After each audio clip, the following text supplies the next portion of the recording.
Alright, in this chapter we're going to learn about freestyle kayak competition. The first thing we need to talk about is why to compete in the first place. It depends on your personality, where you're at, and what your interests are, but there's a lot of good reasons to compete. Reason number one to compete, it's a lot of fun. Group of friends get together, whether it's a hometown throwdown, a local competition, just playing a game like a game of pickup basketball or ultimate frisbee or an outing of golf. Competing is a lot of fun. But the other thing competing does is it gives you a focus, it gives you a specific focus on your play boating that when you're not competing, you want to learn that new move, you want to learn to put some stuff together, you want to get in better shape, you want to get the best paddling in that you can. It's really just a chance to show off how much you've been playing. And the more you play, the more fun you're having. So it's another excuse to kayak more. The next question you're going to ask is, well, where do I compete? Well, the good news is in North America alone, last year there was 160 freestyle competitions, just known as hometown throwdowns, put on by World Kayak. These are free to compete in, local throwdowns where you get together with your friends, you show up at your local play spot, you do your best job. Afterwards there's a party, there's free prizes. It's just a great get-together called the Hometown Throwdowns. If you go to worldkayak.com, you can check out all the locations.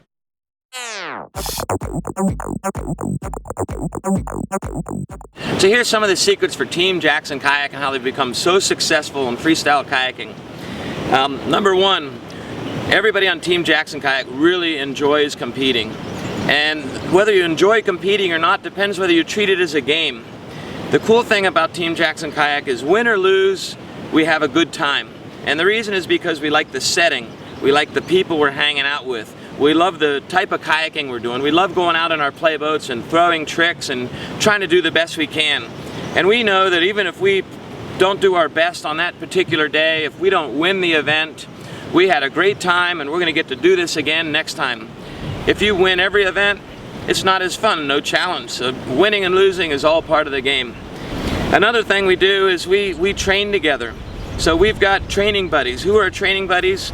Mine are my son Dane, my daughter Emily, my son-in-law Nick, my friends Steven and Clay and Ruth and Jesse. A whole group of friends that I get to train with and paddle with all the time. People I like hanging out with.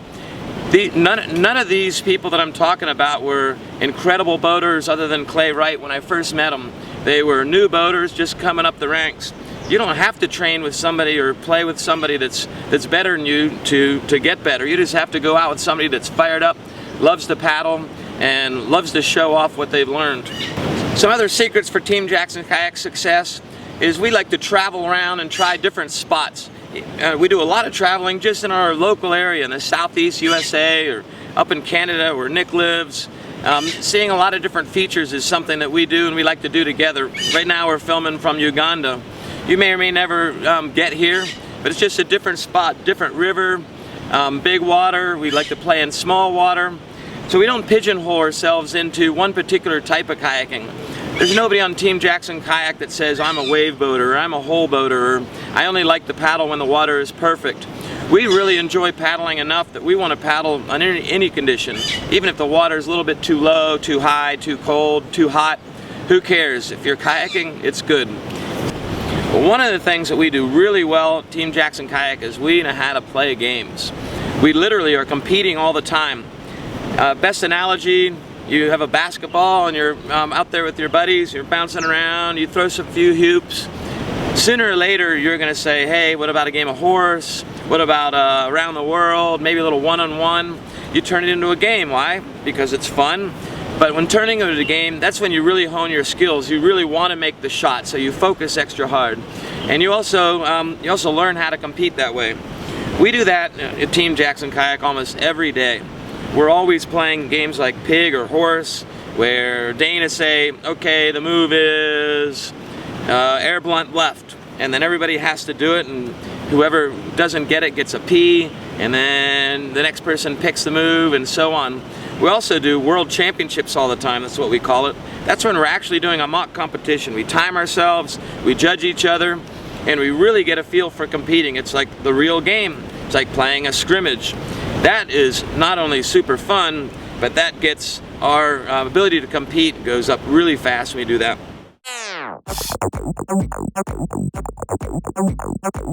Alright, Eric Jackson, head coach, Team Jackson Kayak, coming to you. I'm now your coach. We're going to learn how to compete better. We're going to learn how to have fun doing it. And it's going to start right now. We're going to start with the mental side of competing. Now, why are we going to start with the mental side? Because everything else doesn't really matter if you don't have your mental game. Now, the cool thing about the mental game is it's not really that hard. Start with number one. Number one, if you're having fun, you're going to perform well. When you're having fun, you're not stressed out. You're expecting to do well. And the more fun you're having, the more positive outlook you have, also the better you're going to perform. So here's some tricks to having fun. Trick number one, you are not at the competition just to win. You're at the competition to have a good time performing at your highest level you can. Catch 22. If you put yourself in a position where you're only having fun when you're performing well, it's not going to work. It's like not having an egg and not having a chicken. You're going to have a hard time coming up with an omelet. What you need is to start with either a chicken or an egg if you're going to have an omelet. Now, how do you do that? In everyday practice, everyday playing out there, when you're out there playing with your friends, if you do the worst with thunk and flip over, drop your paddle and swim on your first surf in the wave or hole, you need to claim it. Woohoo! You need to have fun with it. You need to smile and you need to be like, aha, now that was funny. You need to laugh at yourself. You need to let your friends laugh at you. Knowing that all you can do is do better.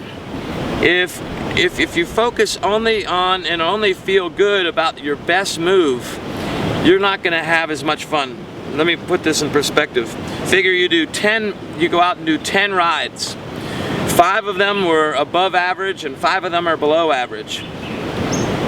If you only are happy when you do your top 3 moves, then 70% of the time you're not going to be happy with how you performed. That's going to bring you down. Your general demeanor is not going to be as happy. And when you're competing, if your opening move or 2 isn't very good, you're not going to be happy with it. It's going to bring you down, and it's going to get worse after that.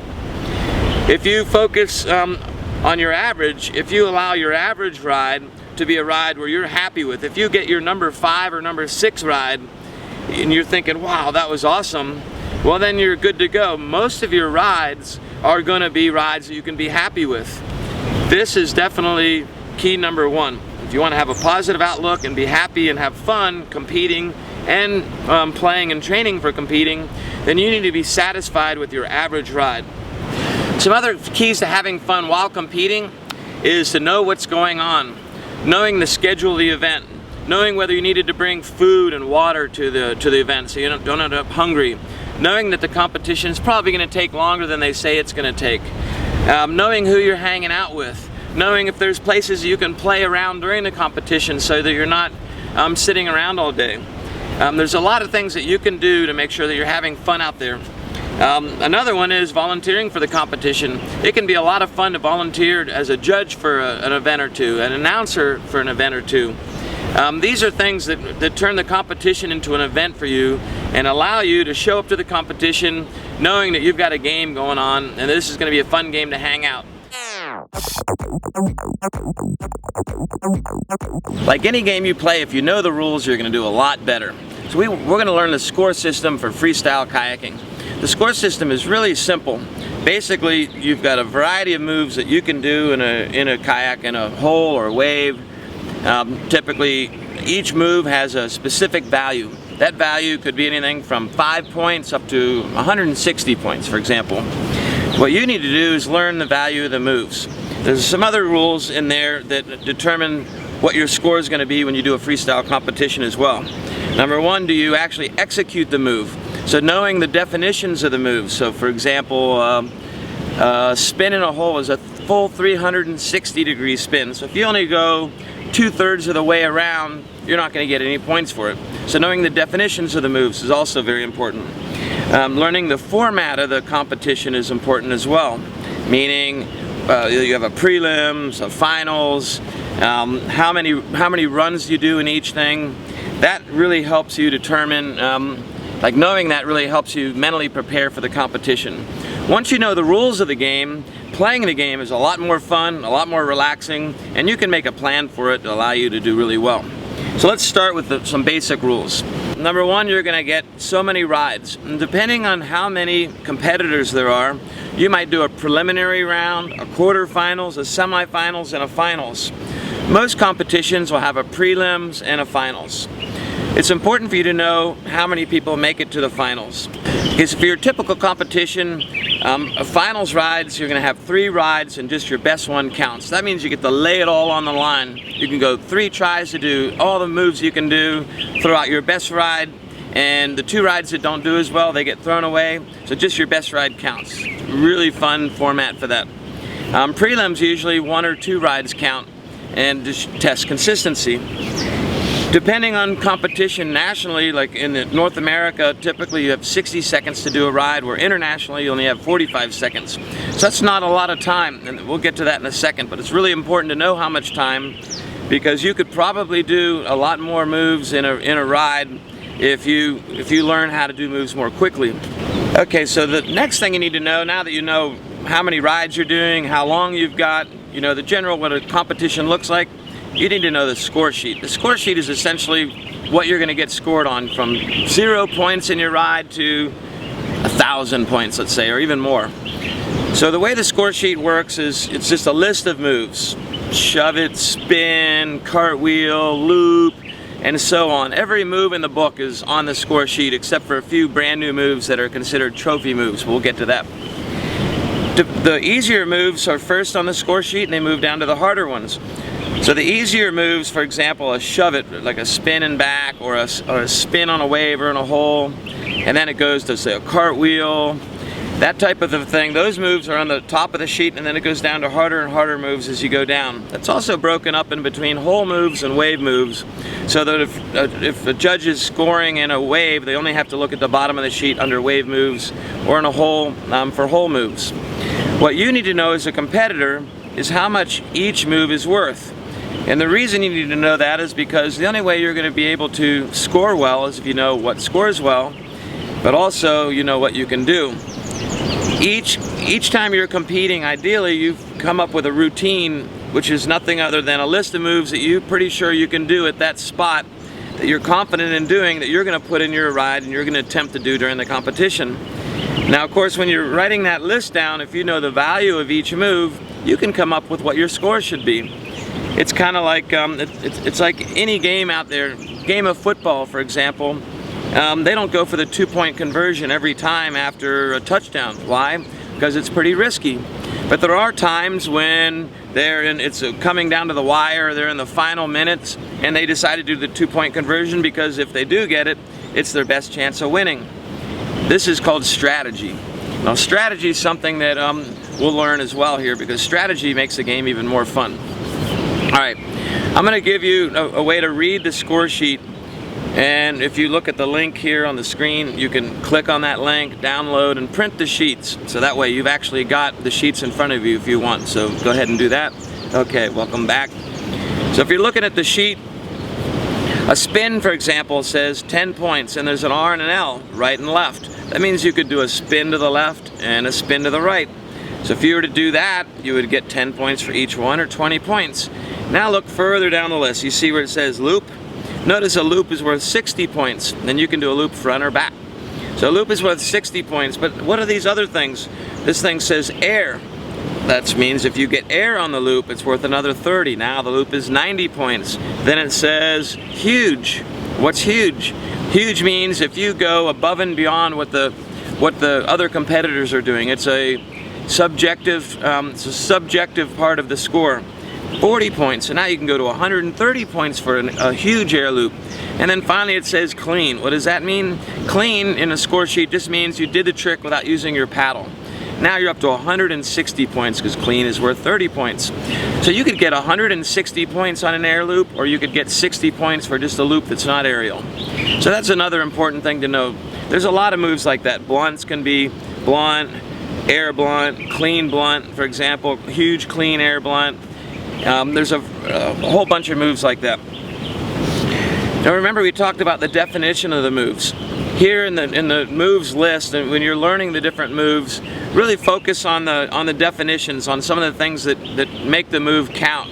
So for example, we'll use the loop as an example. When you do a front loop, if you do a front loop but fall off to the side and don't complete the loop according to the definition of a front loop is of end over end, where the ends stay within 45 degrees the whole way and finish in a front surf within 45 degrees, or for a back loop within 45 degrees. If your boat doesn't do that, doesn't follow the definition, how many points do you get? Probably 0. So there's no option for it's called a failed move. So that's important to know. Most people that are just learning to compete find themselves in a position where they'll do a loop and they'll come over and they'll fall off to the side. They'll maybe do a cartwheel but go flat, for example. Some common mistakes in moves that don't complete the move. And then at the end of the round, they wonder why their score is a lot lower than they thought. If you understand the rules, you will get out of the, you'll finish your ride and you'll go talk to your buddies or your supporters on shore and you'll say, hey, what do you think? Do you think I got that loop vertical enough? And they'll be like, yeah, I think so, or I'm not sure. And then you get to wait for the judges to decide. All right, let's talk strategy a little bit. Now you know how the score sheet works and you can imagine doing moves and getting scores for it. What we need to do next is let's learn how to put a ride together for yourself.